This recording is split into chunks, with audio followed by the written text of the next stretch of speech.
in many he was one of our first Kriyabans many, many years ago in Bangalore. And what to our surprise when he showed up in America, and here we are on Zoom doing a Sunday Satsang in Texas together. It's really a blessing for us. Right now, Haridas and I are in Swamiji's dome, which is the original spot where Ananda started. And this is where we're living. It's now going to be called the Seclusion Retreat. We're going back to that name, is what Swamiji gave it so many years ago. And this dome was the very first building that was built when Swamiji found the first land when he started Ananda. And he started Ananda in the hope, before he started Ananda, that he would be in seclusion.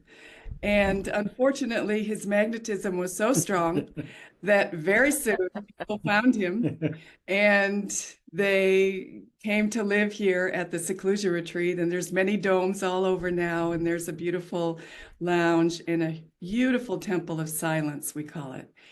So we're in a sacred spot and we're happy to be here in Dallas with you. So I guess Haridas will start with the prayer and then we'll proceed. Okay, thank you for having us.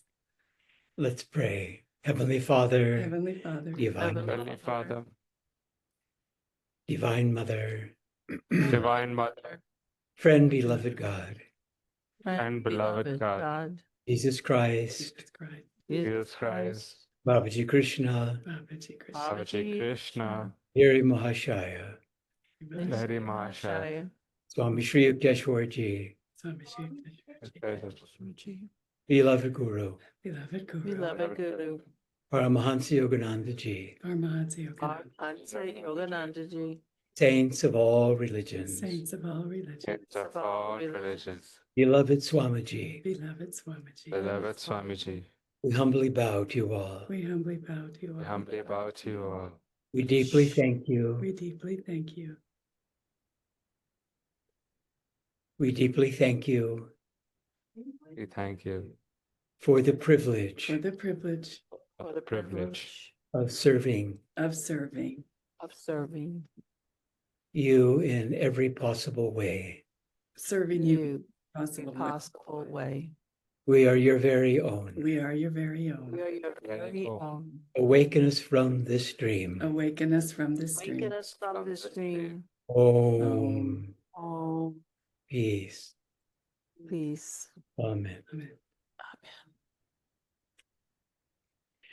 Well, again, it is a joy to be here with you in Texas.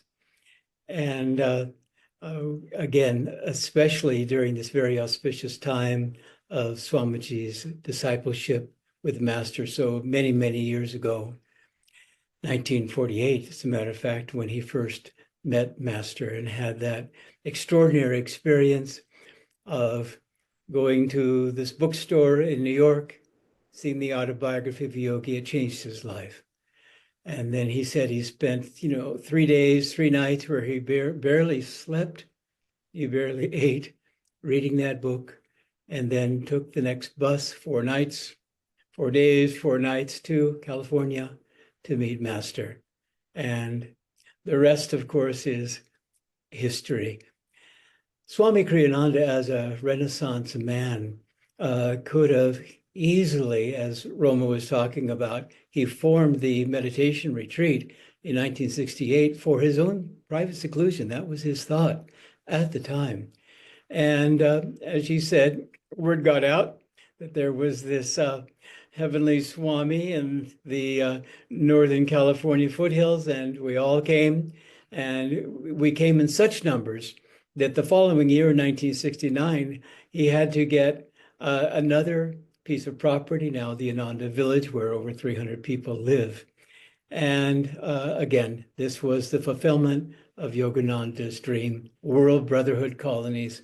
Yogananda, as Swamiji said, during his later years, when Swami was with him in the late 40s, early 50s, talked very, very often about what he called world brotherhood colonies. so near and dear to his heart. And so really, whether we're in a center as we are in Texas, or a meditation group, colonies, whatever it might be, this also is very important, as we know, Satsang, spiritual company, in helping to fulfill that dream of masters where we all come together, as it says in the Bible, where two or more are gathered, there I am in the midst of them. Because truly, just coming into a center such as what you have here in Dallas, we heal each other at a glance. The power of being with souls that are dedicated to their inner life, dedicated to finding God, dedicated to attuning all of our being to these great ones. What can you say? It's really, really powerful. As Yogananda said, environment is stronger than willpower. And so really, the guru-disciple relationship, the joy of finally, after a long, long time, really countless years, countless incarnations, finally coming to the point, and it's all about interest, where we are interested now to pierce the veil, go inside, and this now is the beginning of that final journey. I like to say that at this point in time, all of us are at base camp, and now we're gazing up into the Himalayan heights, and the climb begins. And this is with the Guru, because we're going now into subtle areas in opening up the heart and brightening the mind, and we need one. God is the Guru, of course, but he uses instruments, enlightened instruments, those that have awakened from the dream, to help all of us. We like to call ourselves half-baked saints that are working step by step in getting to that point where we're no longer being pushed around by our karma. As Yogananda said, learn to outwit your karma. We're not being pushed around even by our environment. More and more we're settled, as the yogis talk about, and highly encouraged in our own spines. Obviously not the physical spine, the energy astral spine, where the chakras reside, where all of the qualities that we're all seeking in common, that's where they are.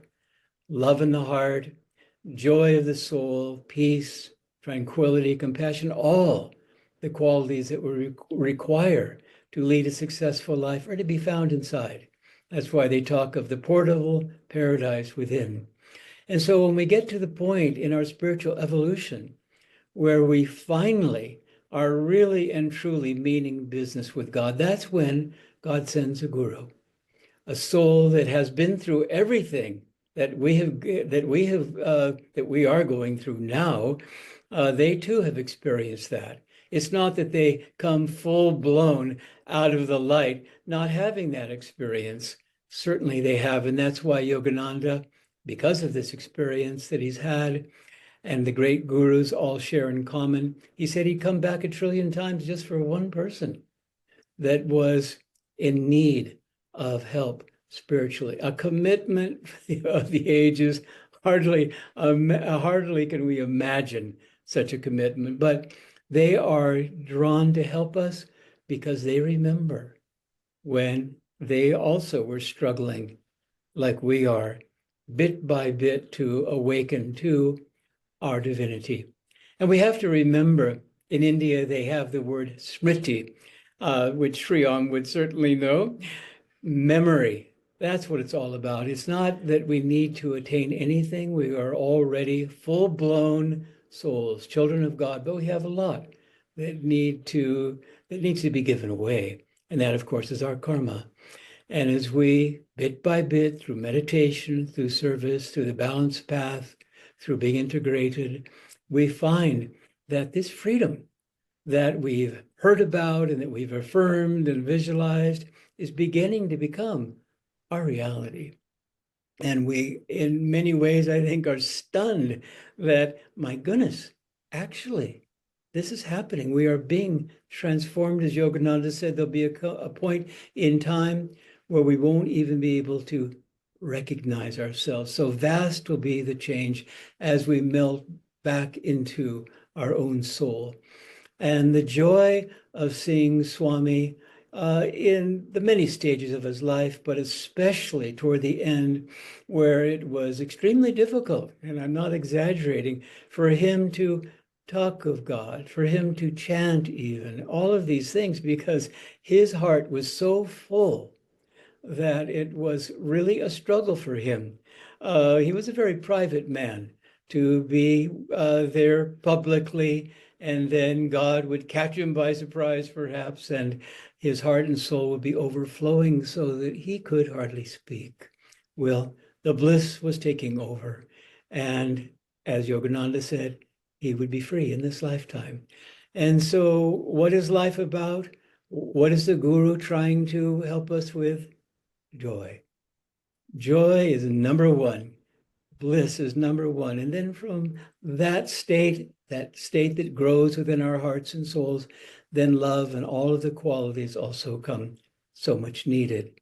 But basically it's this, and then I'll turn it over to Roma. To keep life simple, it's all about attunement, then let us do everything we can to be in a state of joy. And when the joy disappears from time to time, because perhaps we're having times of trial, then just remember that's all right. That's the time to hold on to the Guru's feet and to pray to him, bring us back into that state, our own nature, that state of joy. And that's the blessing of these great ones. Swami, again, is a Renaissance man that especially towards the end of his life, but his entire life, he had that joy. It was his priority to stay in joy, and it was his priority to share that joy, which he did so magnificently with all of us and continues to. So again, it's a joy to be in Dallas. It really is. In this way, thank you, technology, and turn it over now to Roma. Okay, so again, thank you for being here, and it is our joy to be here in Dallas. We have known Supriya for many, many years, and she's a dear friend. It's wonderful to see you and everybody else that's there that we know.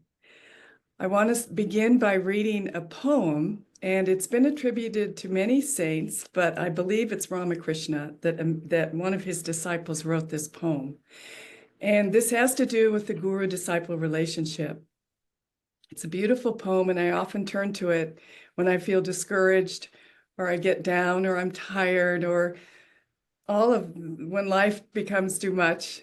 I turn to this poem, and I thought I would share it with you this morning. And it's called "The Guru's Love is Unchanging." You may come to him for a few seconds, then go away and do whatever you will. His love is unchanging. You may deny him to yourself and then curse him to anyone who will listen. His love is unchanging.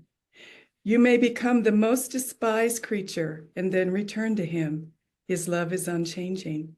You may become the enemy of God himself and then return to him.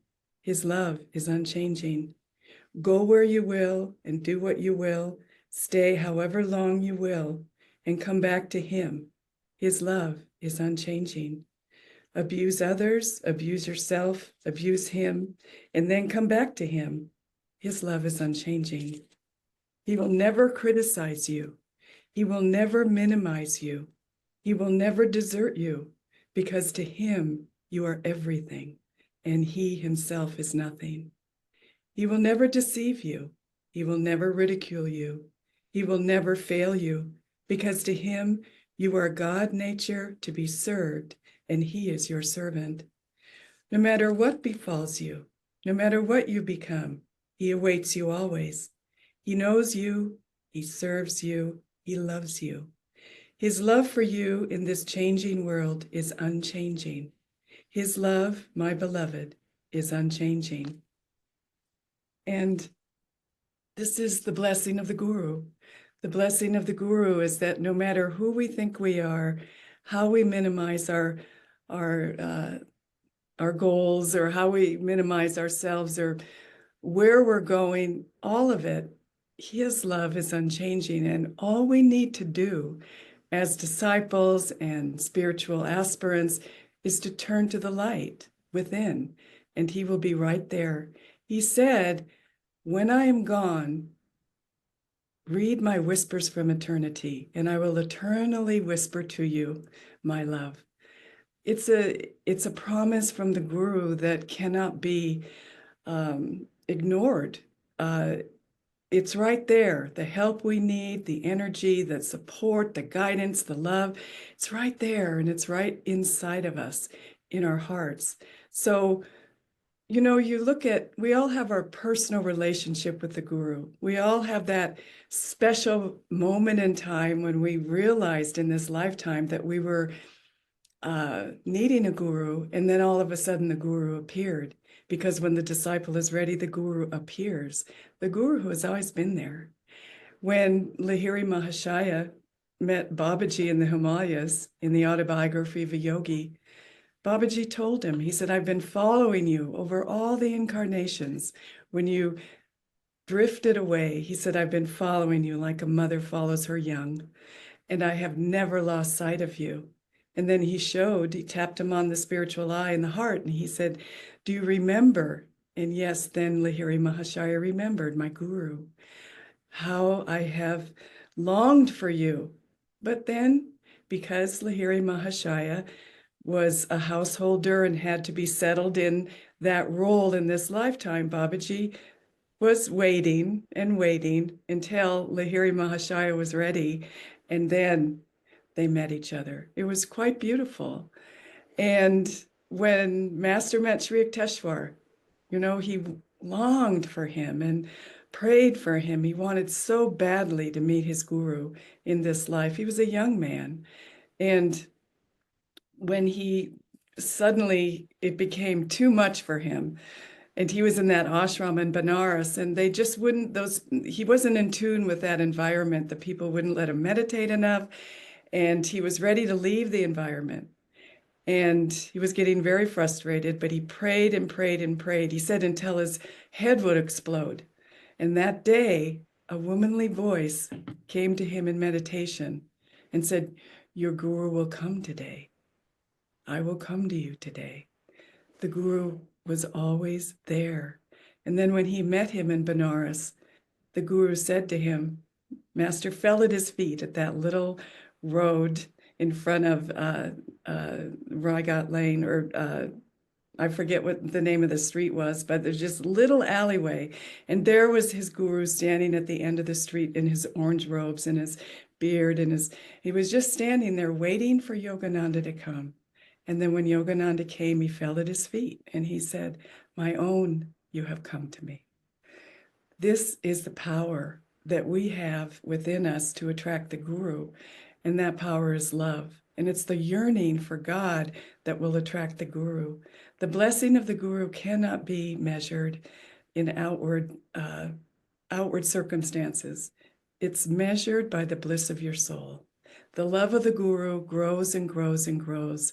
The more you serve the guru, you listen to the guru, you follow his guidance, you join with your guru bhais, you create a beautiful environment of love and compassion and kindness, forgiveness, all of those things, the guru will manifest himself to you as your best friend, as a friend that has always been there, that will never leave you, just like that poem that I read in the beginning. His love is unchanging.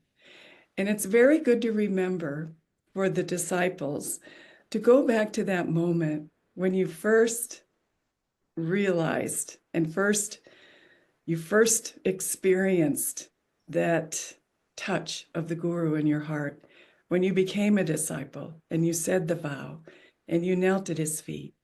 And you can just go back to that feeling of it's not excitement, but it's a calm reassurance in your heart that from now on you have a partner and he is going to help you find God, which is the reason we all came to Ananda anyway, is to find God.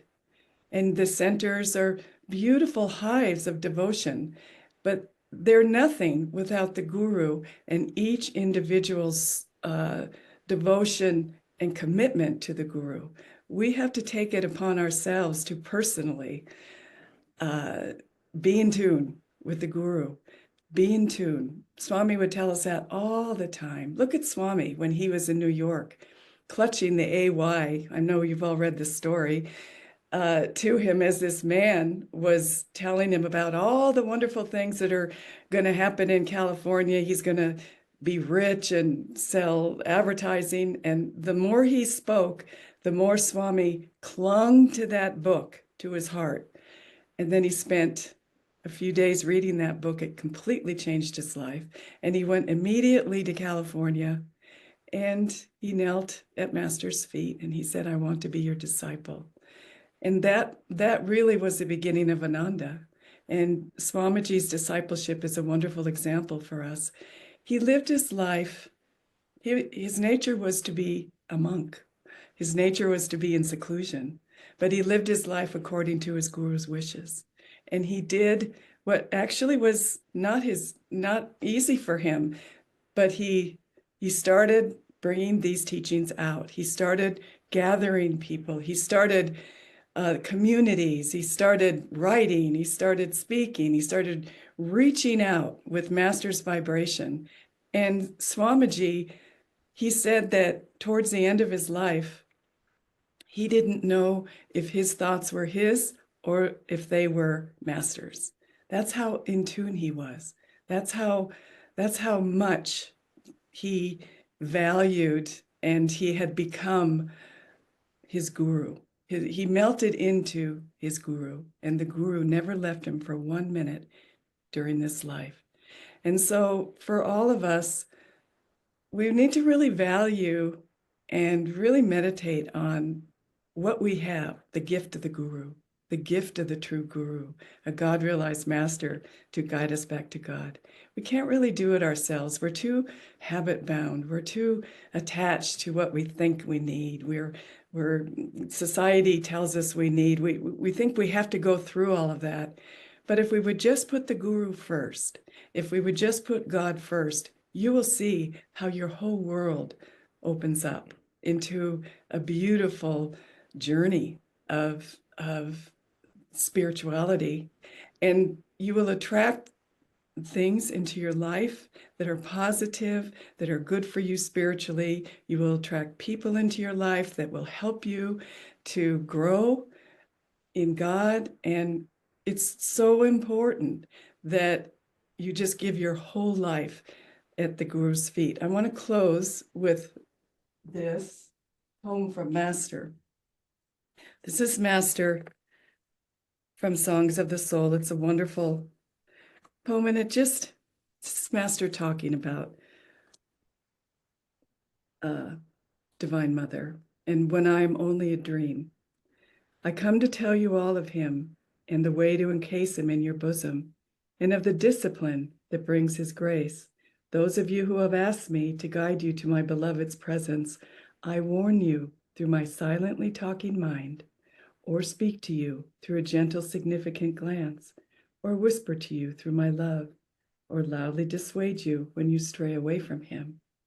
But when I shall become only a memory, or a mental image, or silently speaking voice, when no earthly call will ever reveal my whereabouts in unplumbed space, when no shallow entreaty or stern centaurian command will bring for me an answer, I will smile in your mind when you are right, and when you are wrong, I will weep through my eyes, dimly peering at you in the dark, and weep through your eyes perchance. And I will whisper to you through your conscience, and I will reason with you through your reason, and I will love all through your love. When you are able no longer to talk with me, read my whispers from eternity. Eternally through it, I will talk to you. Unknown, I will walk by your side and guard you with invisible arms. And as soon as you know my beloved and hear his voice in silence, you will know me again more tangibly than you knew me on the earth plane. And yet, when I'm only a dream to you, I will come to remind you that you too are not but a dream of my heavenly beloved. And when you know you are a dream, as I know now, we will be ever awake in him. And one of the prayers in Whispers from Eternity, which I often turn to, part of it is the last line of the prayer is, I am safe in the parapet of your love.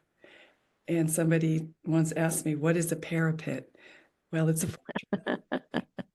fortress. I am safe in the fortress of your love. And that's the Guru. The Guru is our fortress of divine love.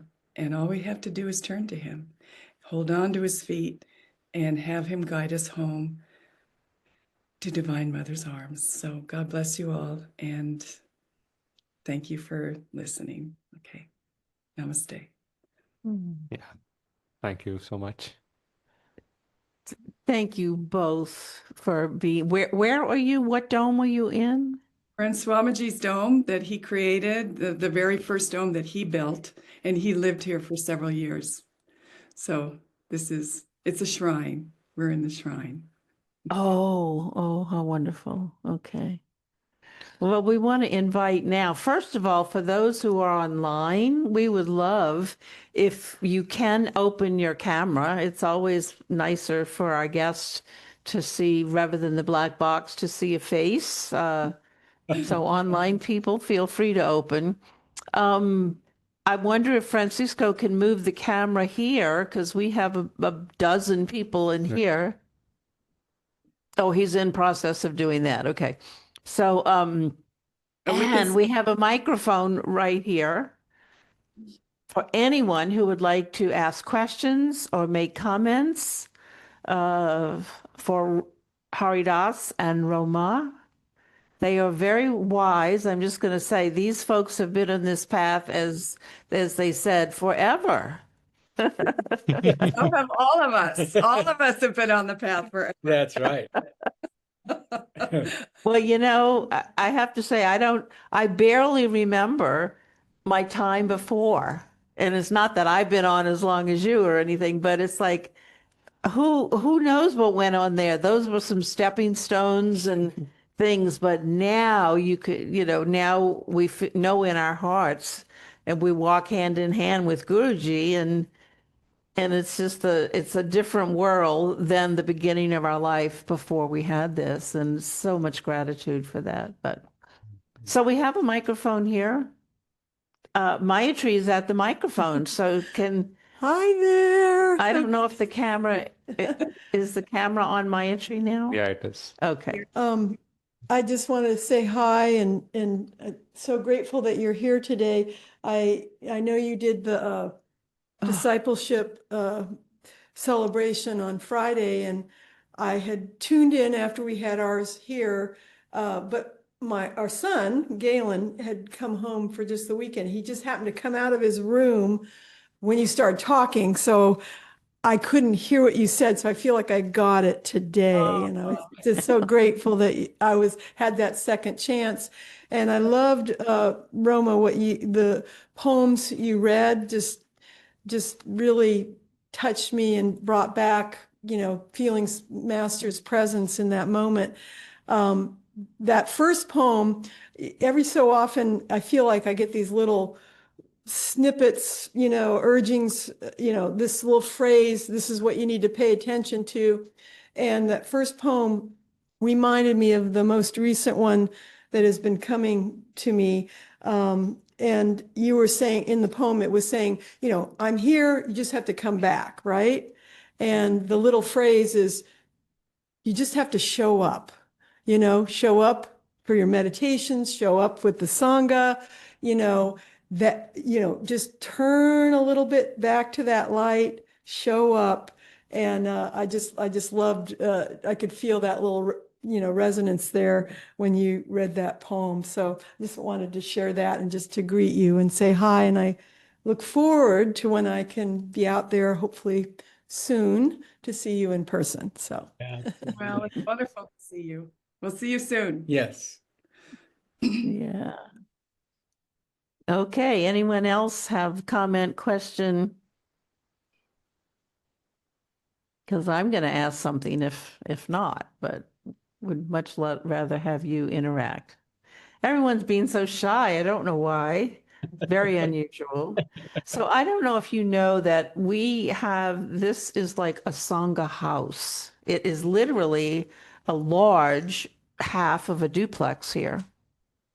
And we have our temple room, and we have a boutique. We have another room where we can teach do restorative yoga because we left the carpet on the floor back there. But out here we have nice, clean and wood floors. We have a kitchen. We have an eating room with a table where we always have satsang after our services and after other events. And then we have a garden room. So it's a very large space. We have a beautiful garden in the front with flowers and a fountain and a Buddha and one of the murtis, I forget which one is there. And then in the back, they have cleared all of that because it was really overgrown when we moved in almost 3 years ago. And now it's flowers and a picnic table, and they're working on a labyrinth.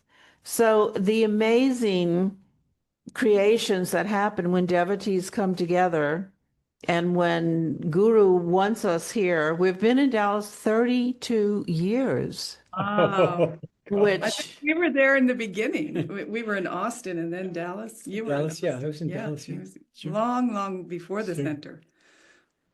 right. Well, in 93 is when Pranava and Parvati wound up coming to Dallas and opening the center because it didn't, yeah. Anyway, we are just so grateful and to have the realization that Guru is always there. And the first poem really, I'm not familiar with the first one that you read. Is that in one of our books, The Song Well, of the Soul, or? it's in the Ananda analog. Everybody's been reading it for like 50 years. So it's I think it's from one of Ramakrishna's disciples. And Swamiji used to read it. Okay. So Okay. So that was the one I'm not familiar with, but I'm going to it's- find it now. yeah. Yeah, it's a beautiful poem. Okay. So So Shriyam, what do you have to say to them? Yeah. I mean, the fact that this is where I want to say where he grew up or where he at least found master, right? Is that where Yeah, he yeah. found master in Bangalore with them? Definitely, I think, yeah, because uh, I just remember the day that, I was gonna come and they just told me, why don't you just come for the fire ceremony there? I was like, okay, fine. And then, it was beautiful, but then, I got involved in the seva and then, you have one finger in and then your whole yourself completely immersed in that. So little by little, I guess, the Romaji Haridas ji have been, I think they're more Indian than anything else. I think so too. And it was wonderful just to spend that much time in the retreat. I remember having ice creams at 11 a.m., 11 p.m. at night with Haridas and Romaji. Is that what you do in India? That's what he does. Yeah. That's what he does. This was not our habit. When he would say, "Who wants ice cream?" I would look at my watch and I think, "Oh my gosh, how am I ever going to understand the Indian culture?" And yet we numerous times at the wee hours of the night, thanks to Sriram, enjoying that lovely dessert that he would bring in. Also, Shriyam is very shy, but I don't know if you're shy, but you're just the silent man. And when he was in Bangalore with us, he led us on pilgrimages. He organizes things beautifully. And he took us to all the shrines of Master. He took us to Calcutta, he took us to Dakshineshwar, he took us to Babaji's cave, he took us to everywhere, all of Master's shrines, and also to Ramana Maharshi's. He organized that one. And so we were always on a bus with Shriyam, and he was always leading us around India to all the wonderful holy spots. And so we appreciate him for that. But you don't know that about him because I don't know if they have holy spots in Dallas Well, to go to. Yeah. you have one right This at the is- center. Yeah. That's for sure. We've taken him to the holy spot of the ice cream parlor. Yeah.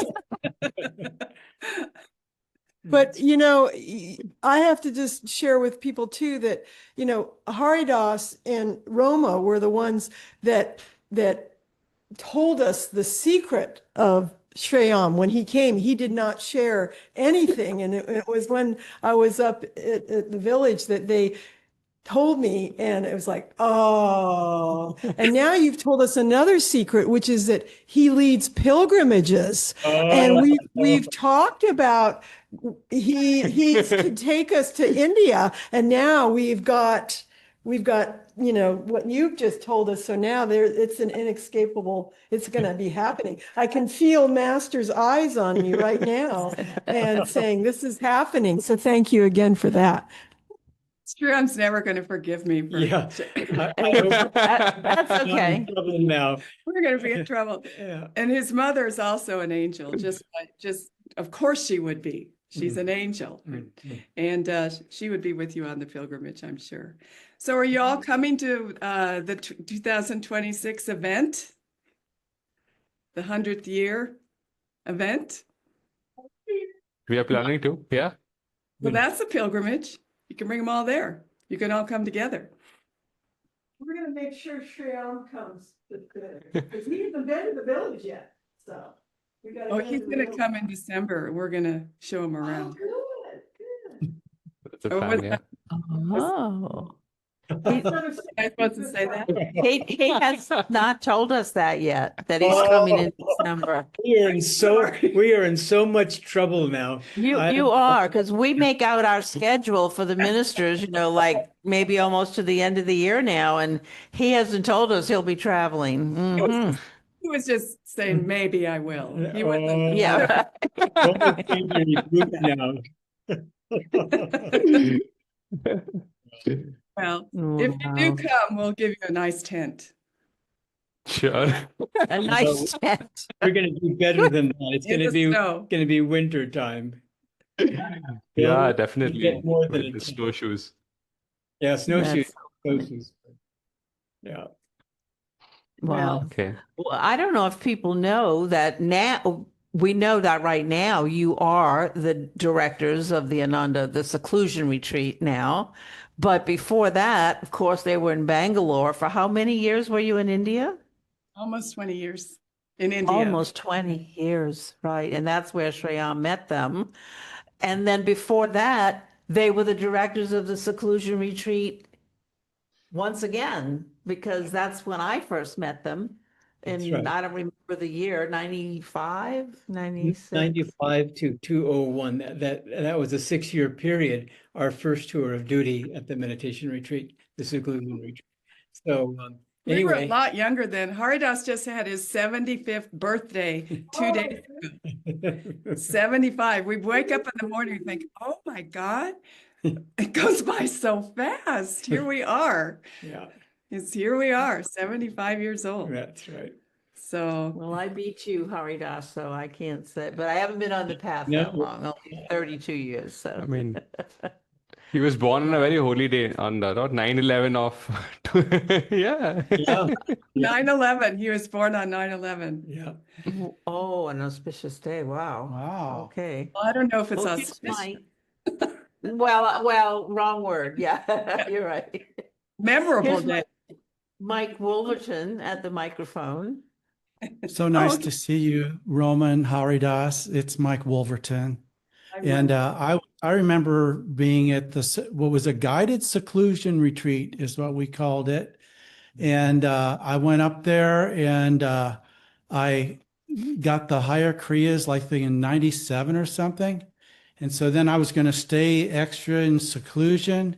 And you asked me, Haridas, if I needed a flashlight to go down the hill to the, I think we called it the Lahiri Yeah. place down there. And I said, yeah, I need a flashlight.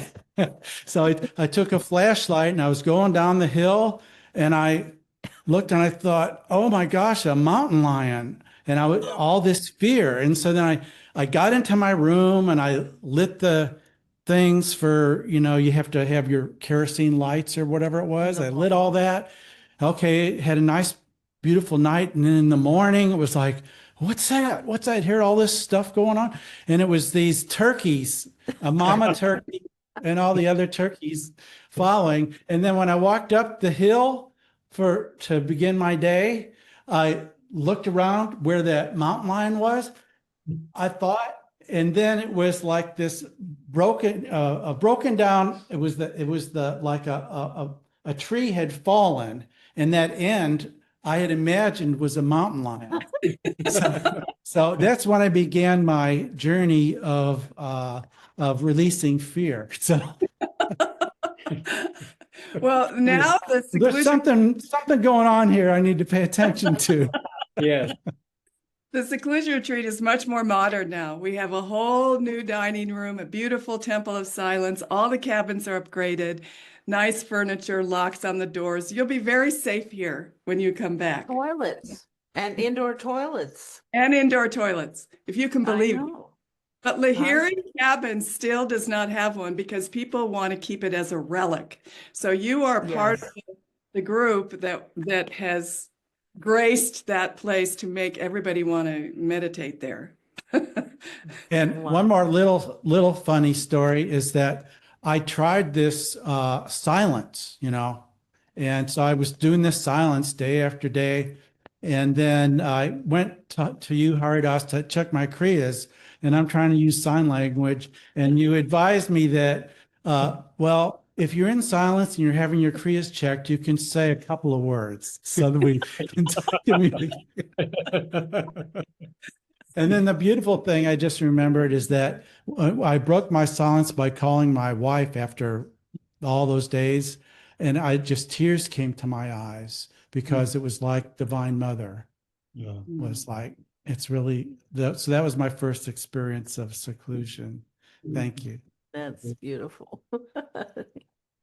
Well, I'm going to add then, since we talked about Lahiri, the Lahiri hut is a very small, lovely, super simple, about the size of where this rug is in front of our altar to the wall. That's Lahiri cabin. And you have everything you need in there, including a hose coming in, through the heavy plastic for the window, I think. Anyway, it's been upgraded, but there's still no toilet. That is where I had my first 3-day seclusion.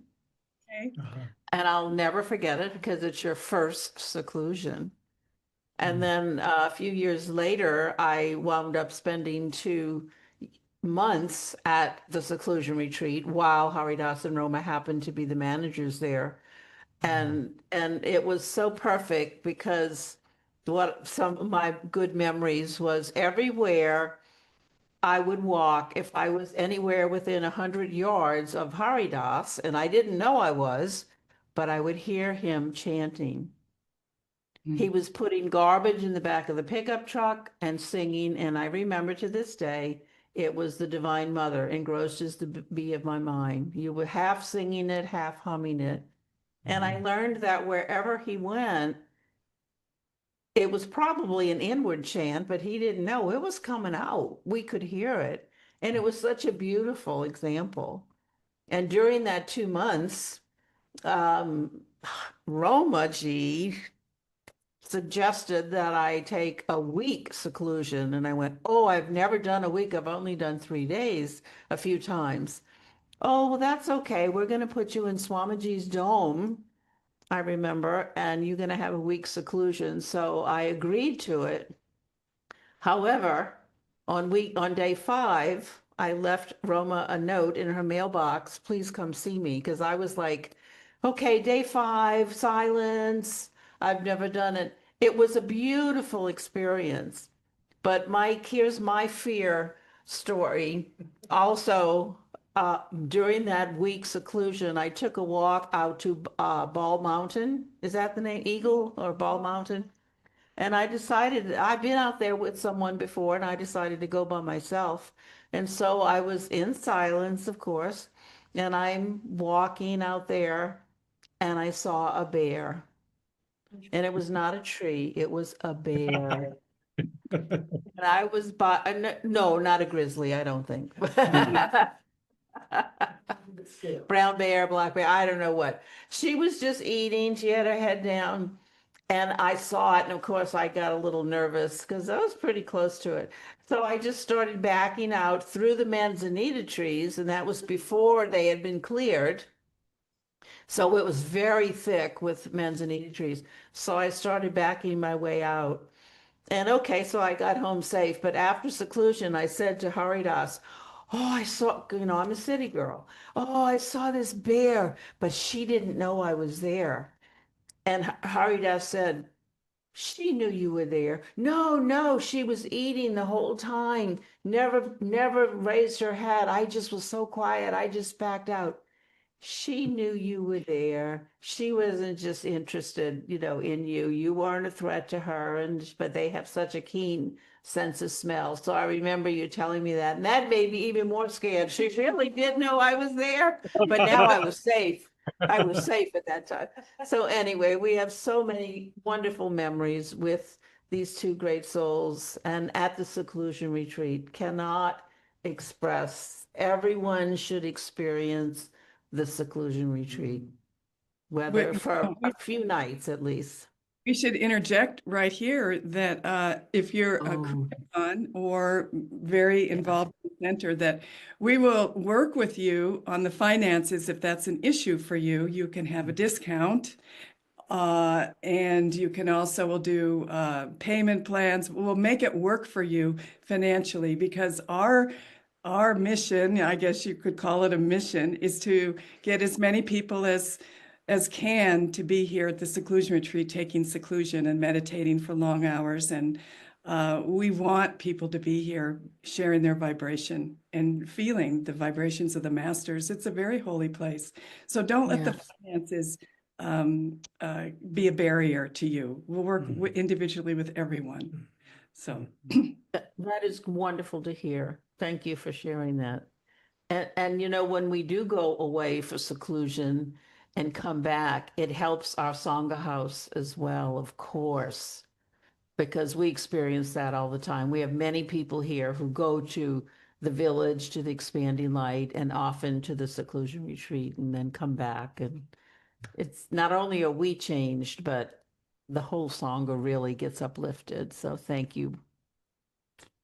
Okay, anyone else? Because it's getting close to noon. No, we have a time. Ask questions, to talk or anything. Or just a spiritual question. We have a few new people in the temple. They could ask a question too. And welcome to you, by the way. Thank you for coming. we have a question. Why don't one of you tell us how you got onto the spiritual path, how you met Master? How about that? Who are you? Anybody. Is that? No, you can ask. Okay, this is Gav, fairly new, I'm just going to say. So go ahead, introduce yourself to our Gav. I'm here with my mother, and I've been here about maybe 5 times, and I've done the Path to Kriya with Michael. So thank you. I'm just learning. My mother's reading the autobiography of a yogi. I've told her a little bit about Swamiji and Yogananda as well, and about the foundation. We're from England. I've been here 9-10 years in Dallas. So that's a little bit about me. My question is, what small steps can we take as beginners to, just go on the right path? That's my question. Well, what Master and Swami emphasized again and again is the balance of meditation and service. And basically, meditation is the most, as Yogananda said, the most refined and exalted of all activities, but it is really an activity. Seva, service, also is an activity, and especially made a joy when we, bit by bit, it takes time to understand. Bit by bit, we get out of the way, as they say, let go and let God. And so after a while, with this blending of meditation and service, we find that our intuition, which is the fruit of meditation, begins to grow. And we don't really need any longer to differentiate. Now I'm meditating and now I'm serving. Basically, yoga, union, it becomes one. And so it becomes a journey of intuition. Now, maybe I should be serving in this way. It could be something simple in your own home, washing the dishes. Now it's time to take a little bit of time to meditate, as Yogananda highly recommended throughout the day, to take a minute here, a minute there, go into meditation, go into prayer.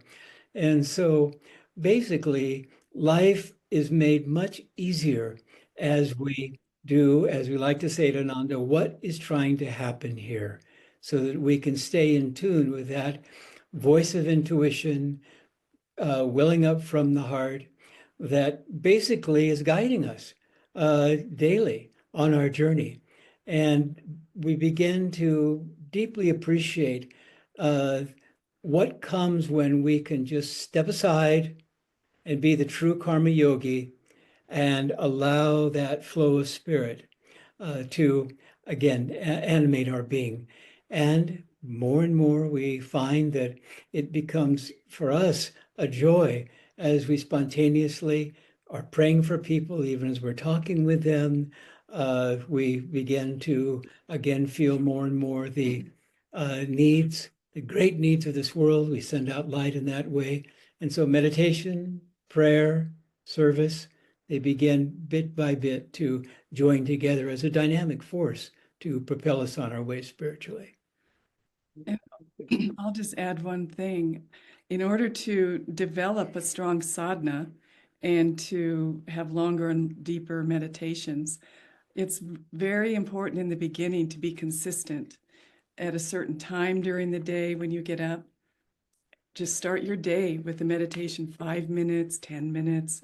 It's when you develop that habit, you'll find that the soul loves to meditate and the ego hates it, and they'll give you a million reasons why you can't. But if you can just break through those thoughts and meditate, I think you'll find that your day automatically will go so much better.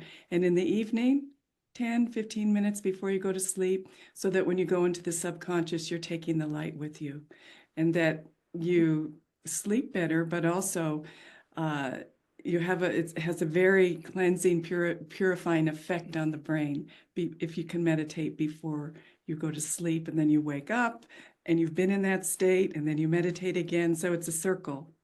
And all throughout the day, Master said, go out in the garden and do a few kriyas, meaning just go out in the garden during your day, take a break, go to your lunchroom, go someplace quiet, close your eyes, just do Hong Sa for a few minutes. Just do Hong Sa during the day so that you have those points of connection with the divine in your day.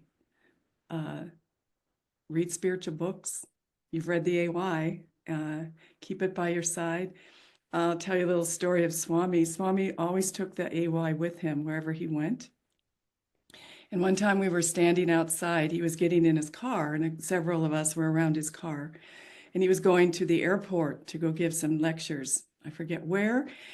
And all of a sudden he said, oh my gosh. And he said, I'll be right back. So he went down the stairs, through the Crystal Hermitage, down the stairs to his apartment. And he came back, and it took him about 5 minutes, 5 or 10 minutes, and he had his autobiography of a yogi with him. He never went anywhere without his autobiography of a yogi. That was it. And he also had his little prayer book of people that asked him for prayers. So those two things, the autobiography, keeping him close, opening up the book whenever you feel like you need guidance, and praying for other people, like Haridas was saying. Pray for other people. It keeps you uplifted. You're blessed by what flows through you, and you're helping the world, which is in dire need right now of prayer. So you can be much more of an active light bearer in this world than you know. Okay. Thank you. So my learnings were prayer, not just for ourselves, but for other people, meditation, service, and consistency, whether it's 5 to 10 minutes, and keep the book with me. Thank you. Thank you.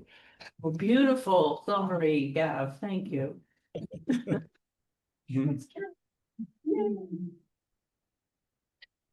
Hello, and thank you for being with us today. I have kind of a funny story about myself when I very first came to Ananda, and Mallory and myself, and there was another gentleman who's gone on to Unity now. But at the time, when I was very new, we were asked to do the seva in our uh, the place we were in. It was much smaller than this.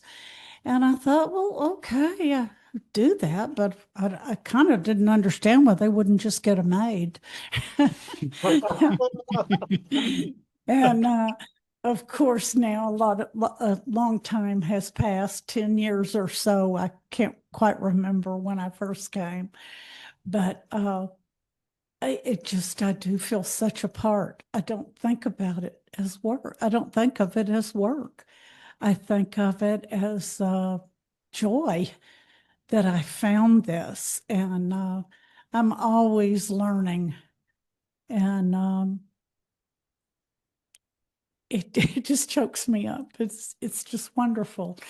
But I just thought that I'd tell you that funny little story because I didn't understand it first, but I do now. Thank you. Oh, thank you, Carolyn. You know, that's really funny because it reminded me, I've went to Ananda only to learn to meditate. I didn't have any intention of being part of it because I was very Catholic and active in the Catholic Church. So I learned to meditate, and then I went to some Hatha yoga because I loved the yoga that they did. Wow.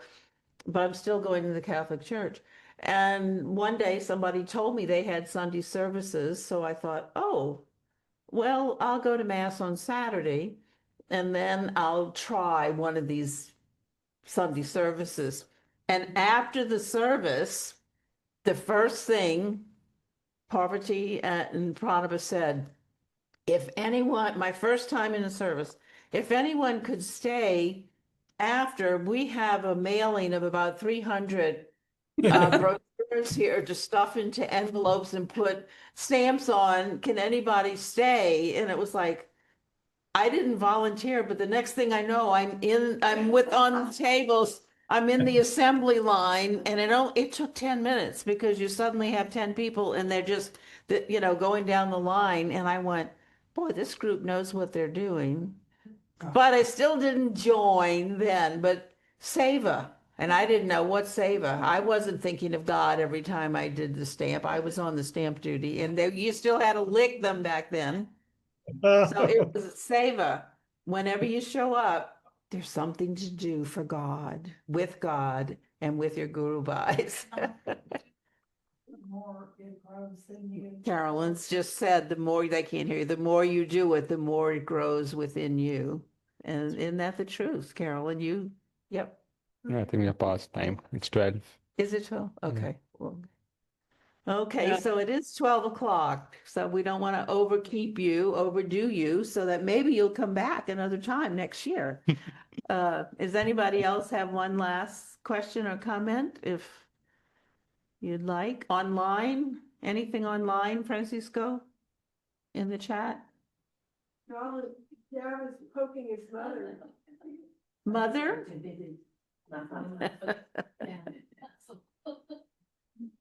Okay, so nothing in the chat, and your mom's all right.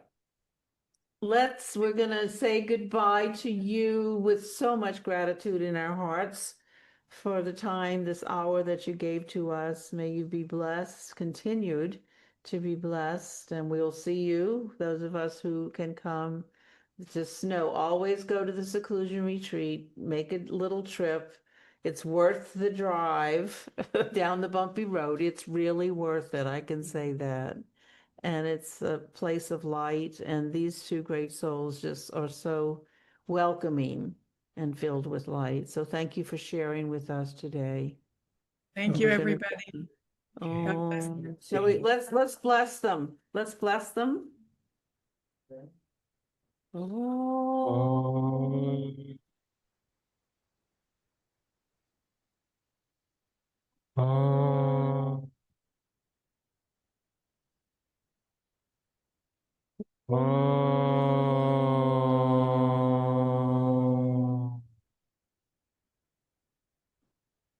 Thank you. Okay. Thank you. Many blessings. Okay. And as we say in Texas, to say goodbye, namaste, y'all.